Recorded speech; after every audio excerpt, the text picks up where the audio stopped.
You know, the secret to looking lean year round, like that tone, muscly, defined look that everybody wants, is carbohydrates. And I feel like somewhere along the way, we all got brainwashed into thinking that carbs were something that we need to avoid to look like that, when that's literally, that is the secret. That is my secret to be able to have that muscle definition, that lean, that pop, is I need the carbs to be able to do that. And the reason is going to be in the workouts. Your body needs carbs to be able to have energy. Like, that's what your body uses for energy when we're lifting weights. And if you're not putting enough energy in for that, your body can't push as much. And if we can't push as much, you're not giving your body as much of a stimulus to change and build muscle. And without muscle, then we look kind of skinny fat and like flat. Like, that's how I used to look without muscle, when I wasn't eating enough carbs and I couldn't push as hard in my workouts.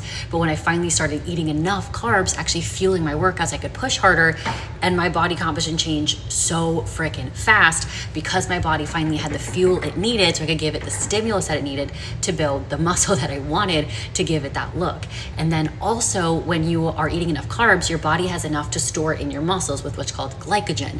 Now, that's kind of like a savings account. If you're barely making enough, you can't put any money into saving. It just like barely covers your rent and your bills. The same thing if you're barely eating enough carbs, your body doesn't have enough to store in your muscles or really give for those good workouts. So you're finally eating enough, you can have good workouts, you can use carbs for everything else your body needs, and now your body can finally store some in the muscles. So when you see my arms, when they have kind of like the shoulder pop, like the little pop with the muscles, or like my quads or my glutes, it's because there's actually carbs in my muscles that help it look a little bit fuller, and it's holding water in there, so it's fueled and it's hydrated the way that it's meant to. But if I don't eat enough carbs, then I just look flat, and I don't see that there. So carbs help you actually build the muscle, and they help that muscle have a little bit more pop. So I beg of you, if you are someone who is still believing the lie that you need to avoid carbs to look the way that you want, I promise you, science says you do not. Eat more carbs, actually give your body the fuel that it needs to give you the look that you want, and you're going to be so much happier with how you feel and how you look.